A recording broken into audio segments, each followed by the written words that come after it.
This is Frank Islam, Chairman and CEO of FY Investment Group and your host of Washington Current Review, where we interview leading voices from business and politics that impact you, the viewer. Today we are fortunate to have a guest that we should all take a pride in his work and what he does for our nation, and that is Kumar Barve. Thank you very, very much, Mr. Barve, coming to our show. My pleasure, And I Frank. forgot to mention that Kumar Barve is a man that we all admire. He is the majority leader in the Maryland General Assembly. So I want to ask you the first question. What role and responsibilities do you have as a majority leader in the Maryland General Assembly?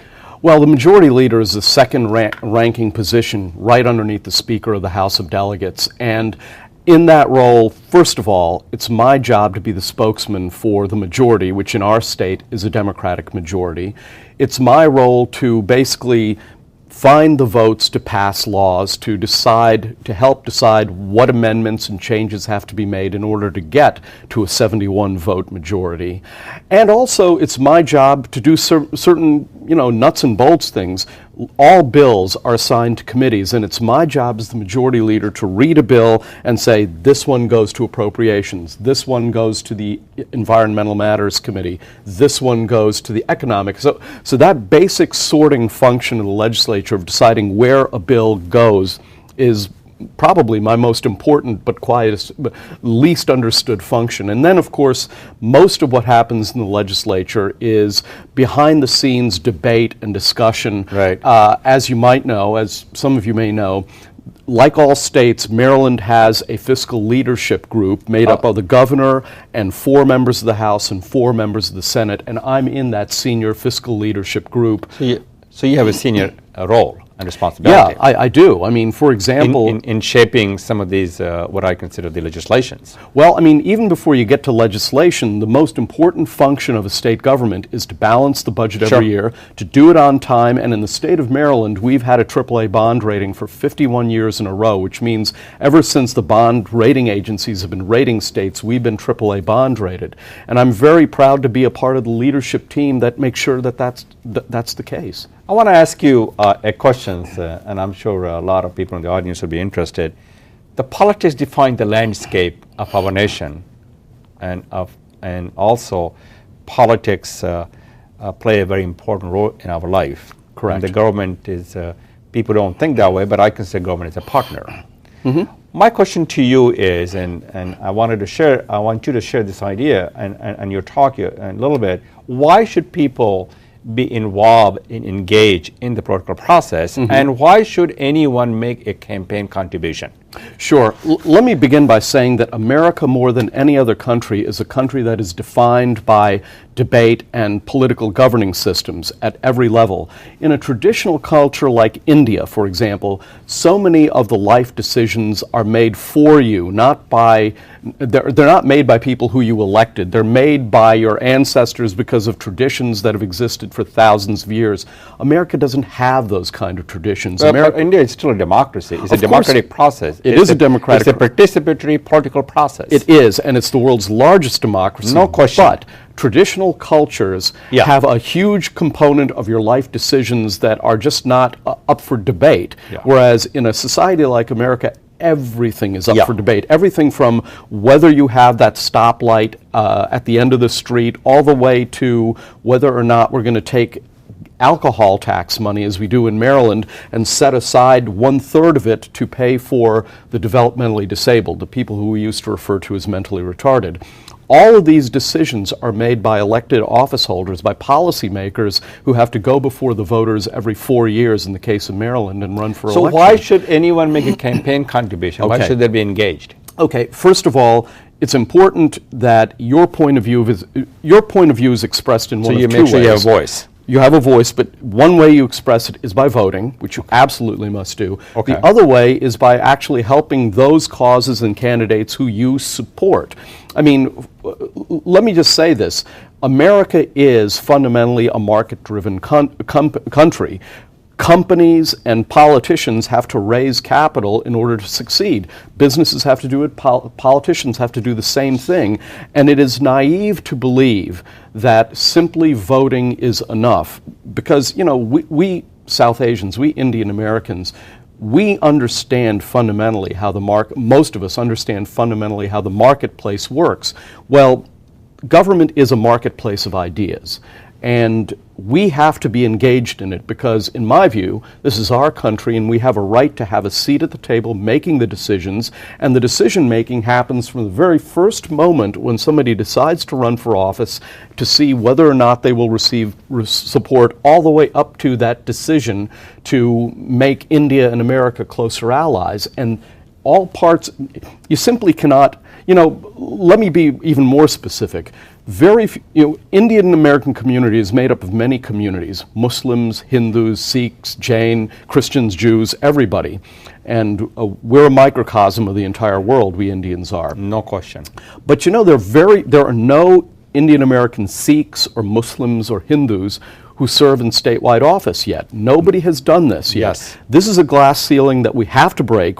And by the way, nobody. And you have broken it. Well, I've broken it, but not as a statewide elected office holder. Okay. But you know, the fact of the matter is that we have to do that. Nobody will do this for us. Nobody built your company for you. You had to do that.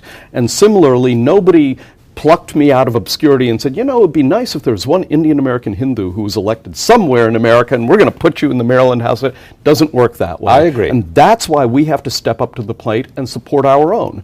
By the way, we have to do more things than that. As you know, the Lowe's Corporation was taking some actions that the Islamic Muslim community felt rightly was bigoted.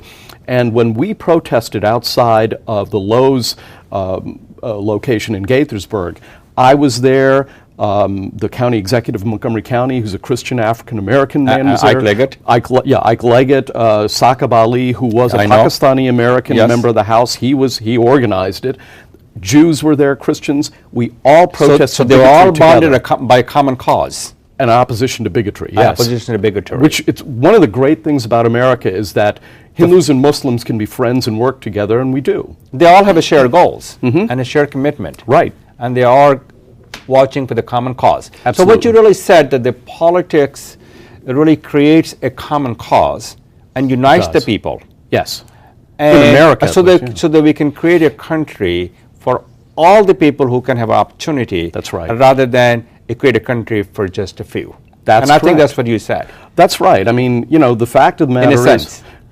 that's exactly what I intended to say. Because, you know, I understand, I haven't looked at it specifically, that 50% of the top 500 companies in America were founded by immigrants, or the descendants of immediate descendants of immigrants. This is the lifeblood of America's vital economy, and that's why we have to be willing to have everybody participate and succeed. I share with you views, very much so. And thank you for your explanation. We want our audience to be engaged and involved and be informed about the political activities in our nation. Right. So I want to just shift the gears and talk a little bit about what type of candidate does the Indian American community support and why? Well, first of all, Indian American voters support all sorts of candidates, even if they're not Indian American. Yes. But the primary things that Indian Americans tend to like is, first of all, they demand excellent public education systems. Secondly, they demand governments that don't engage in profiling or bigotry by another name.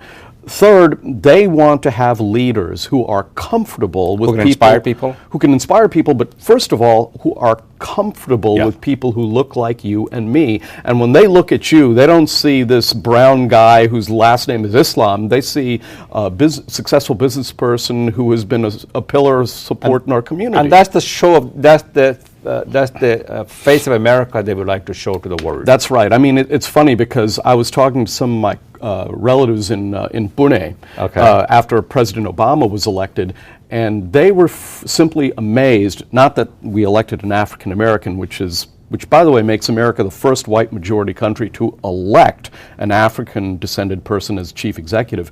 He was amazed that somebody with Hussein as a middle name could win an election in America. And that tells you about America. Yes, it does. And his story should resonate well. The millions of immigrants, millions of people across the globe, Right. across our nation, across the world.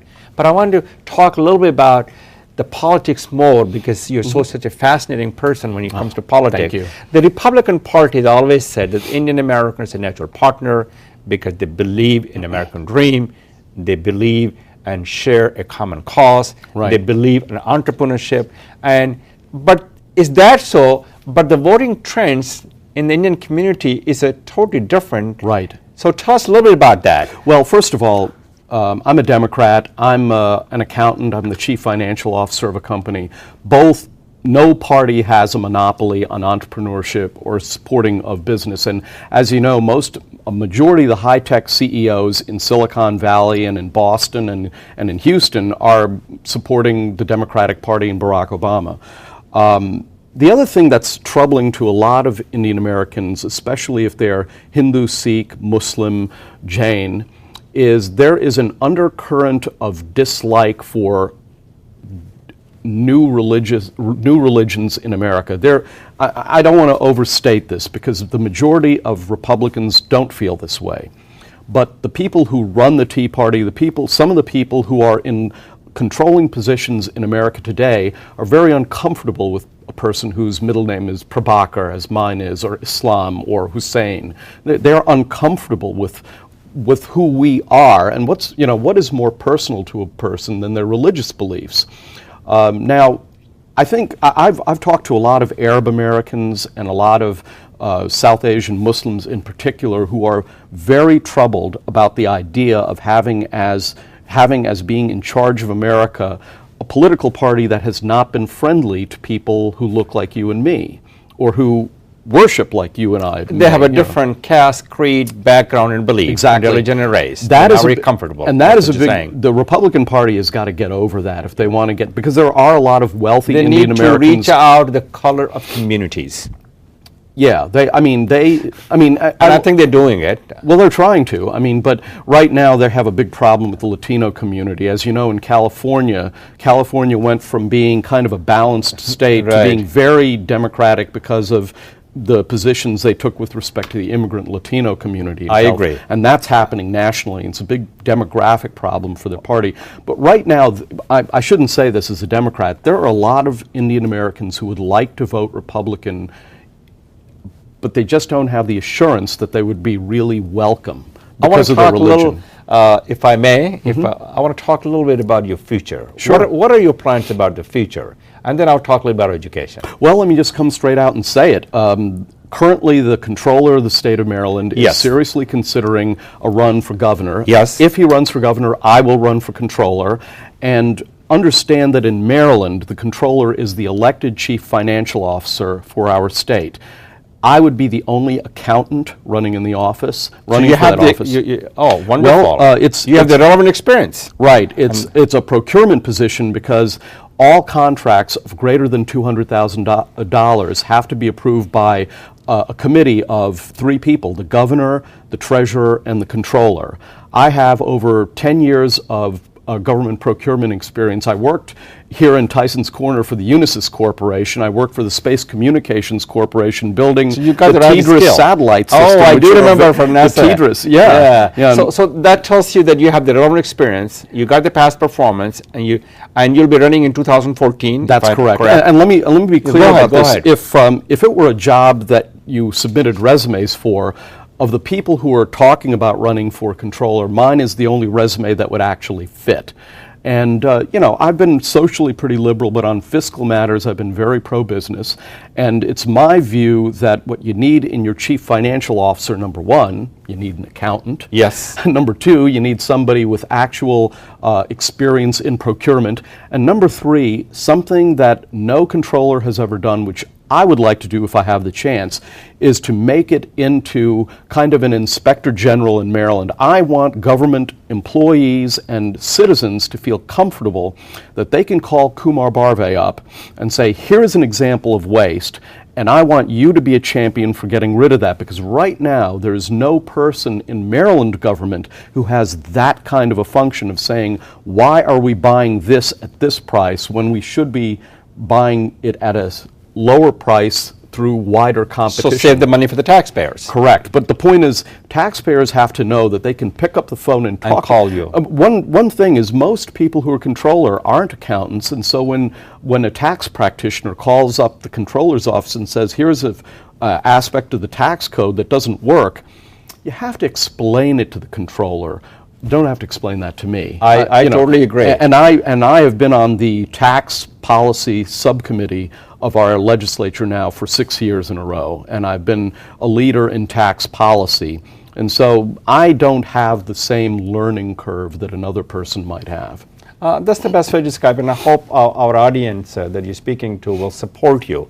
And I will say this, I want to make sure that you will have a wonderful journey on this, a solemn journey as you undertake this. Oh, I don't care if it's a bad journey. I just want to win at the end. And you will win. You will win. I wanted to talk a little about education. Sure. How do you make the education affordable and accessible considering what the budget is in the state of Maryland? Well, in Maryland, as in many other states, let me just talk about the University of Maryland system. Yes. We actually take taxpayer money and we give it to the University of Maryland system in exchange for them not increasing tuition greater than the rate of inflation. When the previous governor before O'Malley was in office, the tuitions at the University of Maryland system under Governor Ehrlich, who was a Republican, increased, I think, in the range of 30% over 4 years. It was a substantial increase. Yes. Under O'Malley, for the first 4 years, it was frozen, and then after 4 years, it's been rising only for the rate of inflation. We've made a decision. This is an example of a decision made in that senior leadership group. The 9 of us and then the legislature made a decision to say, we're going to take tax money and we're going to give it to the University of Maryland system so that tuitions won't go up faster than the rate of inflation, whether it's the flagship campus in College Park or even St. Mary's College. Or community colleges. Or community colleges. Montgomery Community College is a good right. example. That's of course higher learning. In K through 12, we implemented, with Republican support, something known as the Thornton formula, which was intended to equalize spending between the 24 counties. Maryland has 24 counties and 24 school systems. Montgomery County and Howard County spent the most on children. Baltimore City and some of the rural jurisdictions spent the least. We've equalized that, and that's part of the reason we have the best school system in America. Very well said, and thank you very much, Mr. Barve, for coming to our show. Not at all. Thank we really you. appreciated that very much, and thank you for your all wonderful thoughts. Okay, that thank you share with our audience. Thank you. That is our show. This is Frank Islam from FY Investment Group wishing you a great week, and thank you for watching.